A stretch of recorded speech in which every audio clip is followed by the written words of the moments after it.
Looking for a more efficient way to access Atlassian Cloud APIs? Introducing Enhanced REST API access using third-party OAuth Client Credentials Tokens. Eliminating the need to share personal tokens for machine-to-machine integrations. With this solution, you can easily configure provider settings through a simple interface.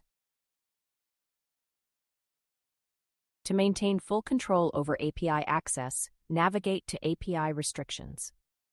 Define API level and method level restrictions based on your requirements. Save your settings to enforce the defined restrictions. To access Cloud REST APIs, route your requests through the plugin's Access Endpoint.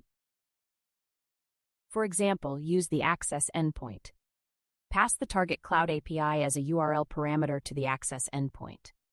Include the Client Credentials token in the request header. Then send the request.